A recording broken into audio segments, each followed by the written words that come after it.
Selamat sore pemirsa. Sumatera Utara kembali hadir pada Anda memperbaharui informasi Anda seputar Sumatera Utara edisi Senin 27 November 2023. Kali ini bersama dengan saya Muhammad Budi SR. Dan saya Gina Febriona. Sejumlah informasi teraktual telah disiapkan oleh tim redaksi kami. Berikut berita selengkapnya.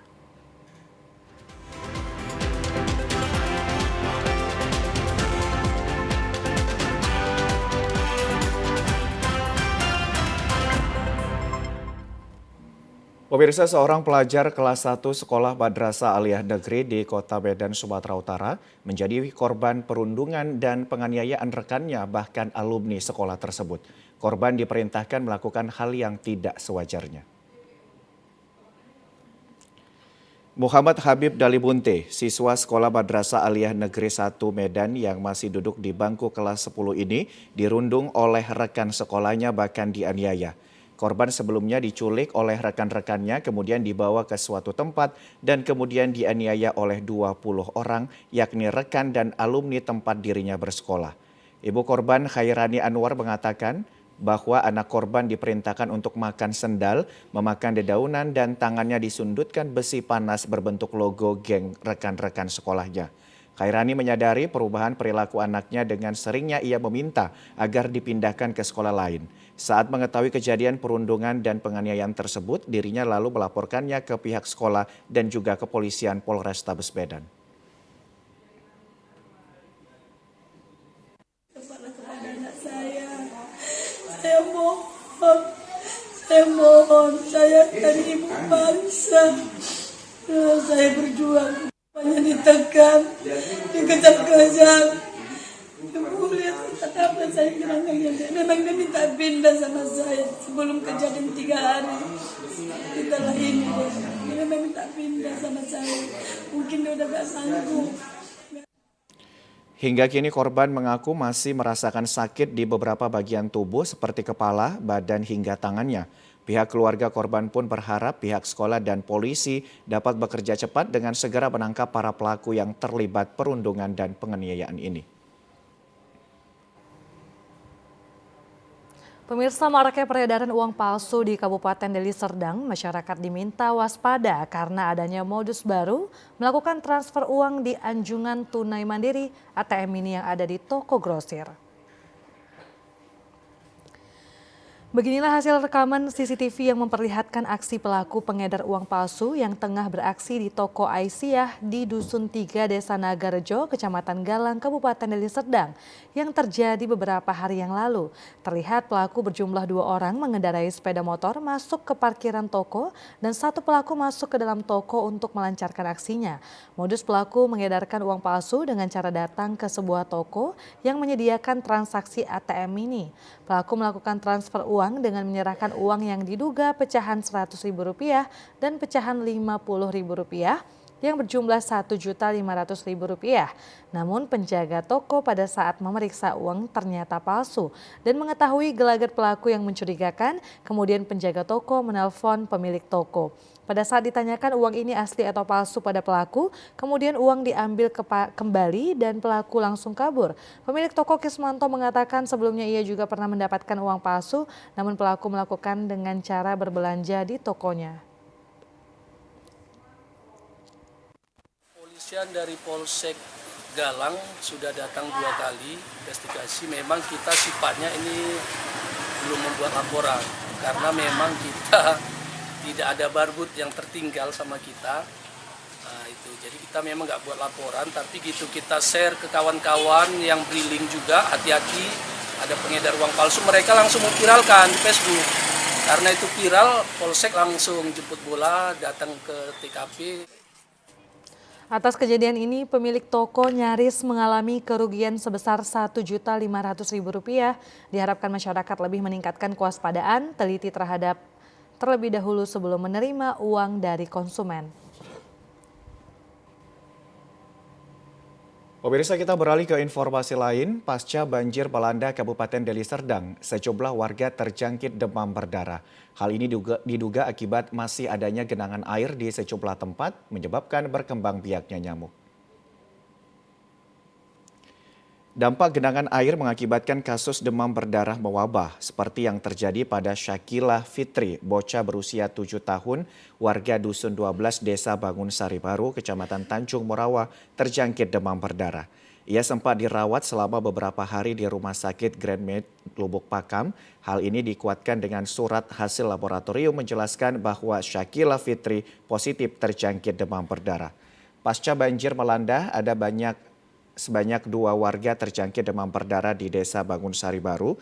Hal ini diduga masih banyak genangan dan saluran air yang dipenuhi sampah, sehingga membuat bersarangnya nyamuk. Derilawati, ibu dari Syakila, mengatakan anaknya terjangkit demam berdarah berawal dari sakit demam tinggi dan langsung dilarikan ke rumah sakit. Setelah dirawat selama 7 hari, hasil pemeriksaan rumah sakit menyatakan anaknya terjangkit DBD. Awalnya pulang sekolah, udah panas kan Pak, sama gurunya dikasih obat. Hari Jumat itulah, sampai hari Sabtu pun belum juga turun. Kami orang kasih obat tuh biasa aja lah, rupanya Selasa dia drop, udah lemas sekali lah gitu. Kami bawa ke Rahmat Hidayah pertama kan, rupanya situ di hasil labnya udah kena demam berdarah. Kepala Dusun 12 Desa Bangun Sari Baru, Basri Sinaga, membenarkan ada warganya yang terjangkit demam berdarah karena sudah ada 2 orang warganya yang melapor kasus demam berdarah. Bisa dikatakan iya, karena begitu banjir, banyak genangan air, mungkin air itu tidak mengalir dan lingkungan itu mungkin banyak genangan air di selokannya. Terjadi udah, cuman kadang kalau cuma 1 laporan warga, biasanya kita tanggapin dan hasil labnya kadang ada yang diberikan, ada yang tidak. Makanya sulit kita untuk menanganinya. Tapi kalau udah ada hasil lab, dilengkapi dengan kartu keluarga, pasti kita tangani dan kita ajukan ke pihak Puskesmas Paskes Dalu 10A, yaitu Paskes dari Desa Bangun Sari Baru.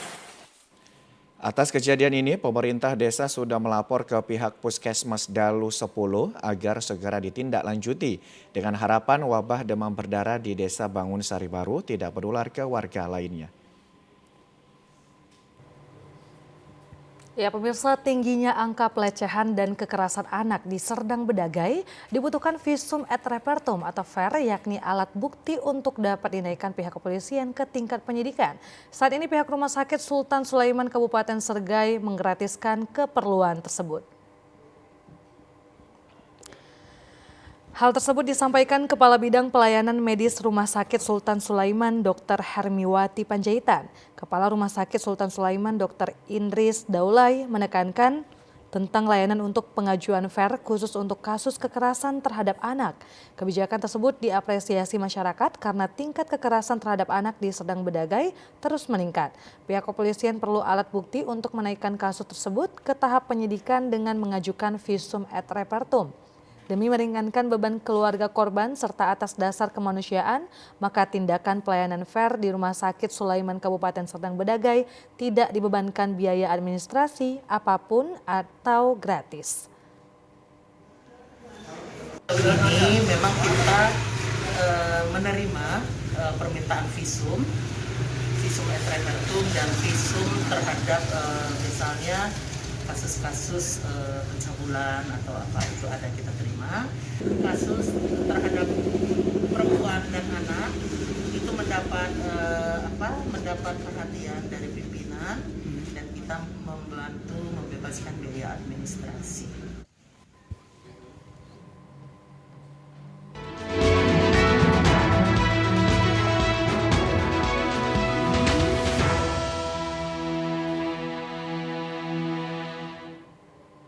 Pemirsa, setelah menetapkan daftar pemilih tetap Kabupaten Serdang Bedagai yang berjumlah 482.433 pemilih pada bulan Juni yang lalu, kini KPUD Serdang Bedagai per bulan Oktober tahun ini menetapkan daftar pemilih tambahan atau DPTB berjumlah 399 pemilih. Hal tersebut disampaikan Komisioner KPUD Bidang Data Fuad Hasan Lubis di ruang kerjanya. Pada pengumuman DBTP, kami ulangi DPTB ini KPUD Sergai menyampaikan terdapat 3 faktor penyebab terjadinya perpindahan pemilik antara lain pindah domisili atau tempat tinggal. Kedua yaitu pindah memilih karena sesuatu hal atau pekerjaan berada di luar kota dari domisili asalnya. Alasan yang ketiga, pindah memilih dikarenakan tugas sekolah, yaitu pada saat akan melakukan pencoblosan nanti di tanggal 14 Februari 2024, sedang studi atau sedang kuliah. Fuad menambahkan ketiga alasan tersebut menjadi dasar pemilih untuk pindah memilih. Dari hasil masukan dan laporan yang masuk ke KPU, baik itu melalui PPS dan PPK di masing-masing desa atau kecamatan, maka terdapat jumlah DPTB Kabupaten Serdang Bedagai per bulan Oktober 2023 ini sebanyak 399 pemilih. Daftar pemilih tambahan ini adalah upaya KPU untuk memfasilitasi pemilih yang ingin pindah memilih. Artinya memilih bukan di TPS dia yang sebenarnya, tapi karena ada satu atau beberapa hal pemilih tersebut harus melakukan pindah memilih ke TPS yang lain. Jadi kalau kita total, kita akumulasikan DPTB Kabupaten Serdang Bedagai sampai bulan Oktober 2023 itu sebanyak 399 pemilih. Jumlah DPTB tersebut bisa saja bertambah atau berkurang sepanjang adanya laporan masuk ke KPUD untuk pindah memilih. Pemirsa, menjelang pemilihan umum tahun 2024, layanan publik urusan registrasi penduduk dan perekaman KTP elektronik di Kota Gunung Sitoli terus dimaksimalkan. Berdasarkan data di Komisi Pemilihan Umum Kota Gunung Sitoli, sebelumnya tercatat 3.000 jiwa lebih pemilih potensial dari daerah itu tidak memiliki kartu tanda penduduk elektronik. Mereka adalah didominasi kalangan pelajar sekolah menengah dan mahasiswa yang telah berusia 17 tahun atau lebih pada tanggal 14 Februari tahun 2024. Pemilih potensial non-KTP elektronik ini telah termasuk ke dalam jumlah daftar pemilih tetap sebanyak 92.944 orang. Agar pemilih ini dapat mengantarkan hak pilihnya pada hari pencoblosan pemilu 2024, kini penyelenggara dan Dinas Dukcapil setempat terus berkoordinasi dan memaksimalkan pelayanan registrasi penduduk termasuk perekaman dan pencetakan KTP elektronik. Tidak saja di dalam lingkungan kantor, pihak Dinas Dukcapil juga telah rutin menyasar sekolah SMA dan SMK guna melakukan perekaman KTP. Warga Kota Gunung Sitoli yang ingin mendapatkan pelayanan, teman-teman kita sebagai petugas pelayanan sudah tetap berada di tempatnya untuk memberikan pelayanan kepada warga. Kalau berkaitan dengan jumlah kepemilikan KTP, itu grafiknya terus naik, Pak. Ya, terus berkembang. Anak-anak sekolah juga biasanya di sore hari mereka datang melakukan perekaman KTPL. Dinas Dukcapil Kota Gunung Sitoli juga menargetkan perekaman KTP bagi pemilih pemula harus selesai pada akhir Desember 2024. Semua pihak masih diperlukan untuk menumbuhkan kesadaran kepada para pemilih yang berusia 17 tahun segera proaktif mengurus kepemilikan data identitas warga negara berupa KTP termasuk menjadi syarat pada pemungutan suara pemilu tahun 2024 nantinya. Ya, pemirsa, kampanye pemilu 2024 dilaksanakan mulai tanggal 28 November 2023 hingga 10 Februari 2024. Berpotensi terjadinya pelanggaran masing-masing calon. Untuk mengantisipasi terjadinya pelanggaran kampanye pemilu, kini kita telah bergabung pengamat politik sekaligus akademisi Zakaria Siregar. Ya, selamat sore Bapak Zakaria. Selamat sore, Assalamualaikum warahmatullahi wabarakatuh. Waalaikumsalam warahmatullahi wabarakatuh. Baik, Bapak, ini tahun politik nih Bapak, sebentar lagi ya. Bapak, ini potensi terjadinya pelanggaran pada saat kampanye pemilu tahun 2024. Nah, bagaimana Bapak tanggapannya? Ya, pertama untuk persoalan penyelenggaraan ini kan sudah ada ya institusinya, artinya kita berharap Bawaslu baik dari mulai provinsi sampai ke tingkat kecamatan ya, benar-benar melaksanakan tugasnya secara cermat. Saya yakin bahwa Bawaslu sudah mengidentifikasi, sudah punya data yang valid ya mengenai potensi-potensi pelanggaran apapun juga gitu. Hanya saja mungkin sekarang tinggal menunggu kinerja dan menunggu keseriusan penyelenggara lah untuk benar-benar memastikan bahwa proses pelaksanaan kampanye ini benar-benar berjalan jujur dan adil ya. Tidak ada tindakan-tindakan yang nanti bisa tidak hanya mendegradasi peserta tapi juga nanti merugikan kelompok-kelompok atau merugikan masyarakat. Saya pikir itu, Mbak. Baik, Pak Zakaria. Pak Zakaria, menurut Bapak, apakah yang dilakukan oleh pihak KPU dan Bawaslu terkait dengan sosialisasi kepada parpol dan juga calon anggota legislatif yang akan naik ke pemilu 2024 itu sudah sesuai dengan saat ini, Pak? Menurut saya yakin bahwa Bawaslu dan KPU ini kan melaksanakan undang-undang. Mereka pasti sudah melaksanakan itu, artinya sampai kepada tingkat sosialisasi peserta pemilu, partai, dan caleg. Saya yakin mereka sudah lakukan. Hanya saja sekarang kan kita tidak hanya berpangku kepada penyelenggara. Peserta juga harus bisa benar-benar mentaati aturan yang sudah ada gitu. Jangan melakukan tindakan-tindakan yang memang saya yakin kita udah tahu, misalnya melibatkan anak di bawah umur gitu seandainya kan, kemudian memasang APK yang di tempat-tempat yang tidak diperbolehkan gitu. Itu kan sebenarnya kita udah tahu tapi banyak juga sih katakanlah tindakan seperti itu. Nanti kita akan lihat misalnya di jalan-jalan mana aja yang boleh, kemudian jalan-jalan yang tidak boleh, tapi nanti kita melihat di lokasi-lokasi yang tidak boleh pun banyak juga terpasang APK gitu. Bahkan belum pada waktunya, misalnya kita lihat tampilan yang ada di TVRI hari ini itu kan tindakan yang tepat saya pikir untuk mencabut APK-APK yang mungkin dianggap sudah melanggar peraturan. Ya, Pak Zakaria, tadi sebelumnya Bapak menyampaikan bahwasannya tidak boleh menggunakan gambar anak di bawah umur atau yang lainnya. Seperti apa pelanggaran yang lainnya yang sering terjadi pada saat kampanye pemilu, Bapak? Bukan, maksud saya tadi tidak boleh melibatkan atau membawa anak-anak di bawah umur. Itu kan ada di peraturan KPU ya, misalnya pertama itu, kemudian tidak boleh memperdebatkan persoalan NKRI, kemudian kita juga tidak boleh menyinggung kepada persoalan ujaran kebencian atau persoalan yang menyangkut kepada suku, agama, ras, dan golongan. Ya. Itu kan sebenarnya sudah secara tekstual di undang-undang sudah jelas disebutkan gitu. Makanya sekarang kan tinggal bagaimana keseriusan penyelenggara untuk benar-benar menjalankan aturan itu dan juga pesertanya gitu.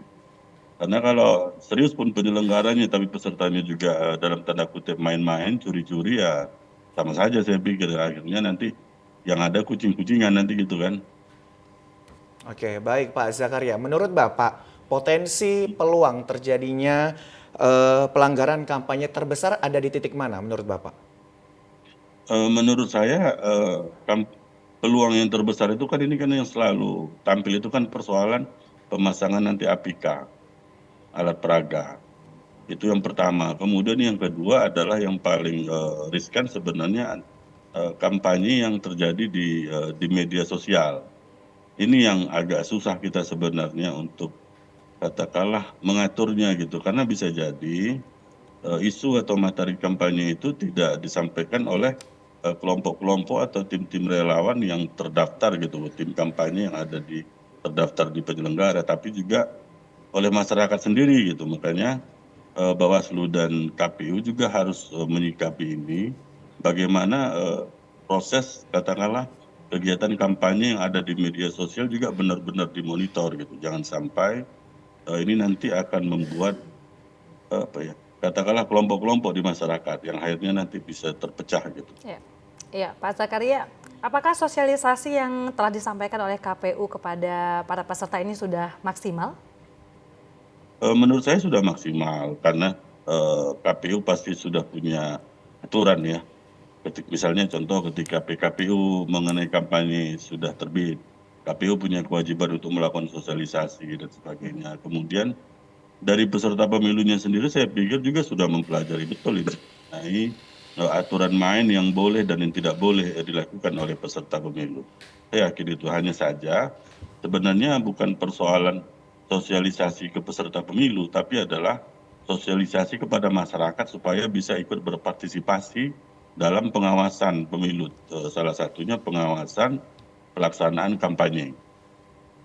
Baik, Pak Zakaria. Pak Zakaria, kalau menurut Bapak ini ketika masyarakat di lapangan melihat ada kecurangan dalam proses pelanggaran kampanye, kira-kira apa yang harus dilakukan mereka?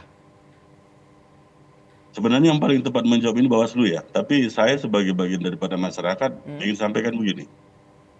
Seandainya ada masyarakat yang mengetahui ya kecurangan, harusnya penyelenggara, khususnya Bawaslu, menyediakan ruang kepada publik untuk menyampaikan laporannya kemari gitu. Misalnya katakanlah akun Instagramnya ini, akun TikToknya ini, Line 24 jamnya ini gitu. Silakan masyarakat berpartisipasi menyampaikan pelanggaran itu. Tapi sebelum proses itu masyarakat sebenarnya Ya, jadi Pak Zakaria, pentingnya juga partisipasi masyarakat ya untuk bisa melihat adanya kecurangan. Ini perlu adanya bekerja sama untuk bisa melaporkan, untuk bisa melaporkan agar tidak terjadinya kecurangan pada saat kampanye ya Pak Zakaria ya. Iya, betul. Oke, baik. Nah, Bapak terkait kampanye pemilu 2024 yang sebentar lagi, Bapak mungkin himbauan, boleh Bapak berikan himbauan agar tidak terjadinya potensi pelanggaran pada saat pemilu? Saya pikir penyelenggara, peserta, masyarakat ataupun elemen masyarakat lainnya, organisasi kemasyarakatan harus benar-benar katakanlah punya niatan untuk menjaga kondusivitas ya. Ya memang ini pesta demokrasi dan ini mungkin kompetisi juga, pertarungan. Tapi saya pikir yang paling penting adalah bagaimana kita tetap menjaga keutuhan, menjaga kondusivitas di masyarakat ya. Jangan sampai karena memang pertarungan ini nanti masyarakat menjadi terpecah belah dan memunculkan kelompok-kelompok yang pada akhirnya nanti akan merugikan kita semua. Oke, baik. Terima kasih Pak Zakaria sudah bergabung bersama dengan kita, berpartisipasi terkait dengan dialog interaktif kali Hanya ini. bisa dilakukan. Dan tentunya kami ucapkan sekali lagi terima kasih. Selamat bertugas kembali Pak Zakaria. Terima kasih. Assalamualaikum. Waalaikumsalam. Terima kasih Bapak Zakaria. Jadi sosialisasi yang sudah disampaikan kepada para peserta sebenarnya sudah cukup maksimal dan baik. Namun adanya himbauan juga kepada seluruh masyarakat karena ini pesta demokrasi terbesar yang akan kita sama-sama hadapi gitu ya. Jadi memang harus adanya himbauan juga untuk sama-sama bekerja sama agar semuanya nanti berjalan dengan lancar. Benar sekali Gina. Dan tentunya pemirsa, informasi lainnya akan kami hadirkan sesaat lagi. Tetaplah bersama kami di Sumatera Utara hari ini.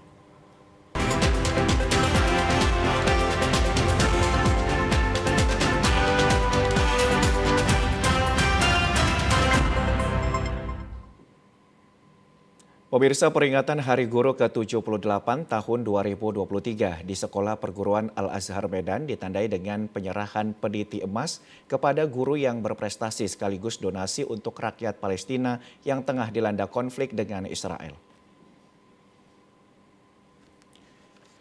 Peringatan Hari Guru Nasional sebagai apresiasi yang diberikan kepada para guru-guru Indonesia yang selalu belajar, berbagi dan berkolaborasi dengan semangat merdeka belajar demi terwujudnya pembelajaran yang aman, nyaman dan menyenangkan bagi peserta didik. Di Sekolah Perguruan Al-Azhar Medan, peringatan Hari Guru berlangsung cukup meriah dengan menampilkan berbagai kreasi lagu dan tarian sebagai wujud penghargaan kepada guru yang telah melakukan inovasi dan mengimplementasikan kurikulum Merdeka Belajar sehingga mampu memberikan pelajaran yang berkualitas bagi siswa. Untuk memotivasi dan meningkatkan profesionalisme guru dalam meningkatkan mutu pendidikan, Ketua Yayasan Perguruan Al-Azhar Medan, Insinyur Haja Riza Novida Nasution, memberikan penghargaan kepada guru yang dedikatif, inovatif, dan inspiratif berupa peniti emas kepada 4 orang guru dan Teacher of the Year tahun 2023 Intan Permatasari, guru SD model Al-Azhar. Pembina Yayasan Hajar Rahman Nasution Perguruan Al-Azhar Medan, Haji Mahyuzar Nasution mengatakan kurikulum Merdeka Belajar adalah kurikulum yang ditunggu-tunggu para guru karena tidak hanya meringankan beban murid terkait pengurangan pada jumlah materi dan penekanan pada pemahaman yang mendalam, tetapi juga memerdekakan guru untuk mengolah kreativitasnya dan berinovasi dalam mengembangkan kemampuan literasi dan numerasi serta karakter murid. Selain itu, adanya terobosan dengan meluncurkan pendidikan guru penggerak untuk mendorong lahirnya generasi guru yang mampu membawa perubahan nyata. Terobosan-terobosan yang membuat semangat baru dalam program Kemendiknas Ristek, yaitu Merdeka Belajar, Sekolah Penggerak, Anti Bullying, dan seterusnya. Ini merupakan motivasi baru bagi kami, semangat baru untuk menjalankan program-program tersebut yang insya Allah kita tetap istiqomah menjalankannya, serta kurikulum Merdeka Belajar ini juga dirancang sudah alhamdulillah hampir rampung, kita terus menjalankan hal tersebut. Momentum peringatan Hari Guru Nasional, siswa-siswi guru Perguruan Al-Azhar Medan dan masyarakat setempat memberikan donasi kemanusiaan senilai 260 juta rupiah untuk rakyat Palestina. Kepala LPIA Perguruan Al-Azhar, Haji Syamsuddin Nasution, mengucapkan terima kasih kepada murid dan guru dan masyarakat yang memiliki empati terhadap penderitaan rakyat Palestina. Donasi ini langsung diberikan kepada relawan Mercy, Dompet Duafa, Laznas Dewan Dakwah, Bank Syariah Indonesia untuk secepatnya disalurkan ke Palestina. Guna memeriahkan Hari Guru, puluhan siswa Sekolah Dasar 020276 Kecamatan Binjai Timur mengikuti perkemahan yang digelar pihak sekolah kemarin. Perkemahan ini bertujuan sebagai pembentukan karakter dan penguatan profil pelajar Pancasila. Hiporia kemeriahan Hari Guru Nasional masih terus terjadi, seperti halnya yang dilakukan Sekolah Dasar Negeri 020276 Kecamatan Binjai Timur, Kota Binjai, yang melaksanakan perkemahan Sabtu Minggu sembari merayakan Hari Guru. Kegiatan ini diikuti seluruh siswa yang ada di sekolah, yang dirangkai dengan ragam kegiatan pramuka dengan tujuan agar lebih mencintai dan memelihara alam sekitar. Puncak kegiatan ditandai dengan pembakaran api unggun yang dikelilingi oleh puluhan siswa. Meski kegiatan dilakukan pada malam hari, tampak para siswa sekolah dasar sangat antusias mengikuti karena perkemahan ini merupakan kegiatan di luar jam belajar sekolah. Tidak hanya itu, para orang tua juga turut serta memantau kegiatan karena anak-anaknya selama 2 hari demi mengikuti kegiatan pramuka. Kepala Sekolah Eni Agustina mengatakan kegiatan ini merupakan hal yang sangat positif dengan tujuan pembentukan karakter profil pelajar Pancasila dan kedisiplinan serta mencintai lingkungan sejak usia dini. Maksud dan tujuannya pertama Persami atau perkemahan Sabtu Minggu ini akan membentuk anak-anak yang cerdas karakter, mandiri dan disiplin sesuai dengan kurikulum Merdeka Berubah yang sudah kami laksanakan dimulai dari tahun pelajaran ini. Kegiatannya dilaksanakan 2 hari, dimulai dari Sabtu 25 November 2023 sampai dengan hari Minggu 26 November 2023. Perkemahan di lingkungan sekolah ini dilakukan dengan berbagai kegiatan ala pramuka seperti renungan suci jurit malam dan berbagai kegiatan lainnya dengan tujuan terciptanya generasi yang handal dan disiplin serta memiliki karakter kepribadian yang baik. Pemirsa, ratusan abang becak motor dan ribuan umat muslim di Kota Medan menggelar parade bela Palestina serta menghias becak dengan bendera Palestina. Masa aksi juga meneriakkan boikot produk yang berafiliasi dengan Israel serta menuntut kemerdekaan terhadap Palestina. Dimulai dari Masjid Raya Al-Mahsun Medan, ribuan umat muslim di Kota Medan melakukan konvoi sejauh 2 km dalam parade bela Palestina. Sejumlah spanduk tuntunan serta atribut Palestina juga turut dikibarkan dalam aksi damai ini. Bahkan dalam aksi ini juga turut diikuti oleh abang becak yang becaknya dihias dengan bendera Palestina. Saat melintasi sejumlah gerai cepat saji yang diduga berafiliasi dengan Israel, masa aksi setempat berhenti dan meneriakkan boikot terhadap produk makanan cepat saji tersebut. Boikot terhadap produk Israel dinilai cukup bermanfaat karena hasil keuntungan restoran tersebut disisihkan untuk kepentingan Israel dalam memborbardir warga di Palestina. Koordinator aksi Ahmad Aulia Siregar mengatakan parade aksi bela Palestina becak motor ini memiliki makna untuk menyerukan bahwa becak motor yang merupakan ikon kota Medan juga ikut menyuarakan atas kekerasan yang dilakukan oleh Israel terhadap warga Palestina di Gaza. Kita pasang spanduk untuk seluruh tukang becak sebagai syiar untuk masyarakat Kota Medan, bahwasanya salah satu ikonik Kota Medan, transportasi ikonik Kota Medan, tukang becak ikut menyuarakan keadilan, memperjuangkan hak-hak saudara-saudara kita yang ada di Palestina. Aksi ini dilakukan bersama dengan kian masifnya serangan udara Israel ke jalur Gaza yang setiap harinya menewaskan ribuan warga Palestina.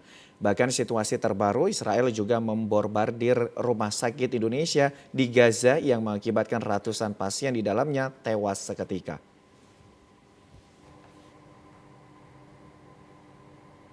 Informasi selanjutnya pemirsa, ratusan mahasiswa dari Universitas Sumatera Utara USU melakukan kegiatan pengobatan gratis dan pemeriksaan kesehatan serta memberikan edukasi kepada masyarakat di Desa Tanjung Mulia, Kecamatan Hinai, Kabupaten Langkat. Pengabdian masyarakat yang dilakukan ratusan mahasiswa USU yang berasal dari berbagai jurusan antara lain Fakultas Kedokteran, Fakultas Kesehatan Masyarakat, dan Pertanian.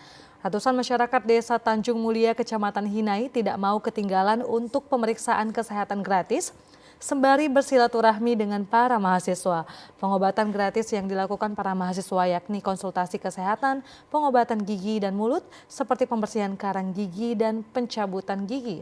Para mahasiswa ini juga memberikan sebar inspirasi dengan literasi dengan pojok baca yang ada di sekolah serta penanaman berbagai bibit tanaman seperti teh kembang telang yang dijadikan sebagai penghasilan tambahan di tengah keluarga. Ketua Panitia Pelaksana Mikhail Adriel Pakpahan mengatakan berbagai kegiatan yang dilakukan di Desa Tanjung Mulia, Kecamatan Hinai ini merupakan bagian dari pengabdian mahasiswa USU kepada masyarakat sehingga keberadaan dan manfaat mahasiswa bisa dirasakan di tengah masyarakat.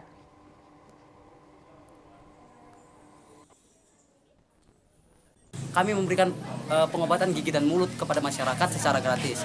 Kemudian ada kegiatan sebar inspirasi dengan literasi. Nah, sebar inspirasi dengan literasi ini kami membuka sudut pojok belajar di suatu sekolah yang dinamakan Min 3 Langkat. Nah, kami menyumbangkan buku-buku serta rak buku kepada sekolah tersebut dan membuat beberapa program-program yang bermanfaat bagi anak-anak tersebut.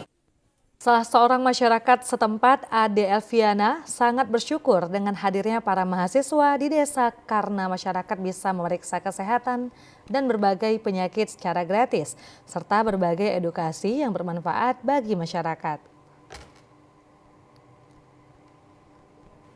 Itu kan gratis, tidak dipungut biaya sedikit pun. Kalau bisa untuk warga yang lain itu kan datanglah berbondong-bondong ke sini gitu. Selama ini sih belum ada. Belum ada. Berarti baru kali ini ya, Kak? Iya, karena ya bagus sih memang anak USU ini kan begitu kan. Nah, kalau pengobatannya yang saya tahu itu pembersihan karang gigi, pencabutan gigi gratis untuk penyakit dalam. Pengabdian masyarakat yang dilakukan oleh para mahasiswa ini dilaksanakan selama 2 hari dengan harapan masyarakat bisa melaksanakan pola hidup bersih dan sehat serta pemanfaatan lahan pertanian dengan lebih baik. Pemirsa, sekitar 1.000 orang anggota keluarga besar putra-putri Polri Sumatera Utara dan Persatuan Purnawirawan Polri Sumut mengikuti sosialisasi Rapimnas KBPP Polri di Medan. Sosialisasi Rapimnas yang bertajuk KBPP Polri Gerak Setia Demokrasi dari asrama menuju istana ini ditandai dengan pernyataan setia kepada calon Presiden Ganjar Pranowo Mahfud MD. Secara bergantian, suara anggota KBPP Polri Sumut dan PP Polri Sumut menyampaikan dukungannya kepada Ganjar Mahfud yang diyakini memenangkan pemilihan presiden tahun 2024 dan kemenangan putra-putri Polri yang menjadi caleg. Hal ini dibuktikan di Sumatera Utara, sekitar 20.000 pemilih berasal dari KBPP Polri dan PP Polri. Baik Ketua PP Polri Daerah Sumatera Utara, Irjen Pol Purnawirawan Robert Aritonang, dan Ketua PP Polri Kota Medan Kombes Pol Purnawirawan Teguh Slamet Karyono, serta Ketua PD KBPP Polri Sumut Insinyur Bona Lumban Gaul optimis melalui sosialisasi Rapimnas ini dan deklarasi terhadap Capres Ganjar Mahfud akan mampu memenangkan pemilihan Presiden 2024. Hasil Rapimnas ini sudah merupakan keputusan bulat untuk mendukung putra-putri Polri yang akan maju kepada calon legislatif dan calon DPR, dan itu sudah sesuai dengan ADART tanpa memandang latar belakang partai yang mengusung.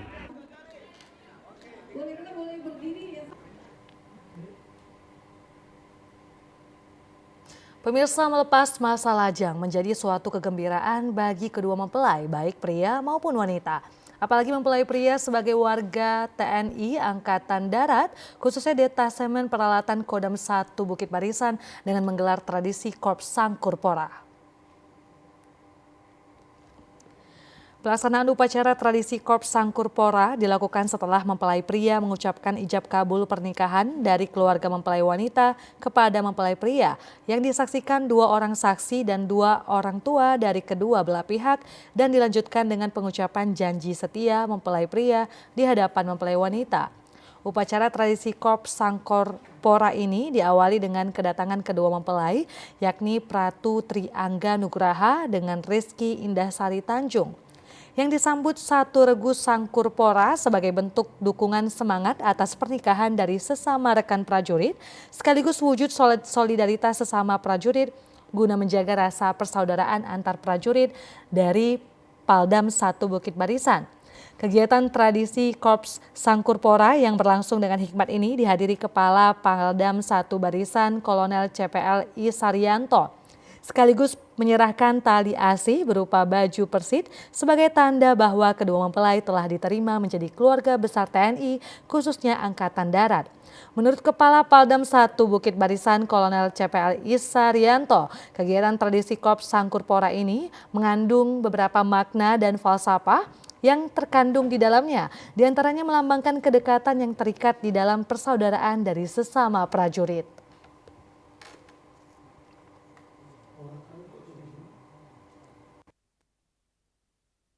Pelaksanaan Sangkurpora adalah suatu tradisi yang kita laksanakan untuk para prajurit baik dari tamtama sampai perwira, merupakan suatu kebanggaan kami, merupakan suatu penghargaan kami khususnya dari adik-adik, dari teman sejawat, rekan untuk mengantarkan kawan kita yang melaksanakan pernikahan untuk melanjutkan ke jenjang kehidupan baru sebagai suami istri.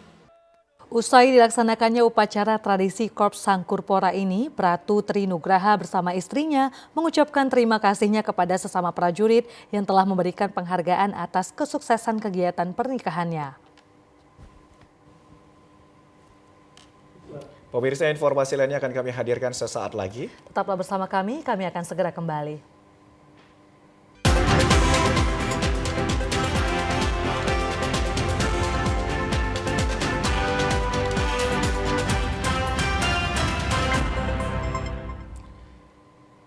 Terima kasih Anda masih bersama dengan kami. Pemirsa, berikut informasi perakiraan cuaca di sejumlah daerah di Sumatera Utara dari Badan Meteorologi, Klimatologi, dan Geofisika. Wilayah 1 Medan berlaku pada hari Selasa 28 November 2023. Assalamualaikum warahmatullahi wabarakatuh.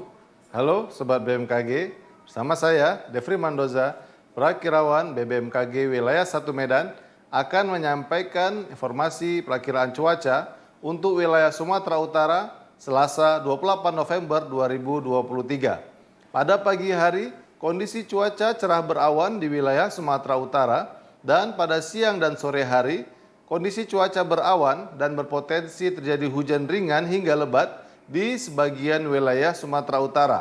Untuk hujan lebat berpotensi terjadi di Kabupaten Toba, Labuhan Batu Selatan, dan sekitarnya. Pada malam hari, berpotensi terjadi hujan dengan intensitas ringan hingga lebat di wilayah Sumatera Utara. Untuk hujan lebat berpotensi terjadi di Kabupaten Karo, Samosir, dan sekitarnya. Untuk dini hari, kondisi cuaca cerah berawan di wilayah Sumatera Utara. Suhu udara 18 hingga 32 derajat Celcius, kelembaban udara 60 hingga 98%, angin dari timur laut dan tenggara dengan kecepatan 10 hingga 30 km per jam. Titik panas atau hotspot di Sumatera Utara tidak terpantau pada tanggal 26 November 2023. Kami menghimbau kepada warga masyarakat untuk tetap waspada terhadap potensi terjadinya hujan dengan intensitas lebat di sebagian wilayah pegunungan Sumatera Utara yang dapat mengakibatkan bencana hidrometeorologis seperti banjir dan longsor. Demikian informasi yang dapat kami sampaikan. Semoga bermanfaat bagi Sobat BMKG sekalian. Terima kasih. Assalamualaikum warahmatullahi wabarakatuh.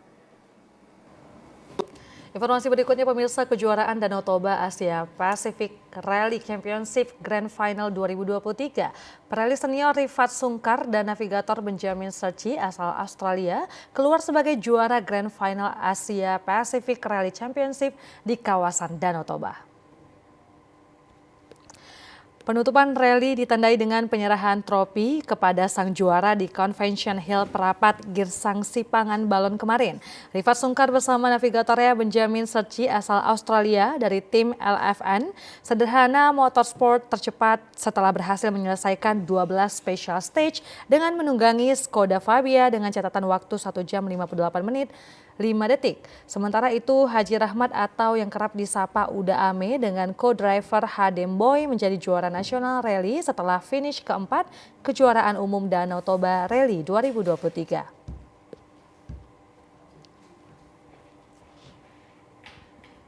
Adalah Indonesia bisa tunjukin ke dunia kalau kita punya event rally yang maju. Ini bukan rally yang gampang, rally yang sangat amat berat, tapi rally yang sangat amat memorable untuk siapapun ini. Kebangkitan rally Indonesia jelas banget adanya di sini, di Danau Toba, dan kedepannya mungkin event-event rally akan lebih sharp lagi, lebih detail lagi, lebih spesial untuk hari ini.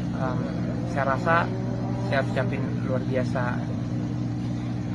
achievement yang hebat kepada saya Rizal, karena dengan ini kita ngelihat siapapun yang menang, saya udah bilang pasti Bapak Ibu saya akan bangga. Dan itu kita buktikan bahwa R Sungkar, R-nya siapapun. Dengan finish P4, perali andalan LVN Sederhana Motorsport tersebut meraih poin tertinggi sepanjang musim 2023. Sedangkan pesaing utamanya Musa Rajeksa DNF atau did not finish di SES 8 karena mengalami insiden mobilnya terguling 3 kali. Tidak hanya menjadi juara nasional, pihaknya juga meraih trofi Pacific Rally Cup, juara kedua APRC, serta timnya LFN Sederhana Motorsport menyabet juara umum kejuaraan tim seri 4. Sehingga menunggang Hyundai i20 N Rally 2 ini banyak menerima trofi pada acara penyerahan hadiah yang dilangsungkan di pinggir Danau Toba pada Minggu sore.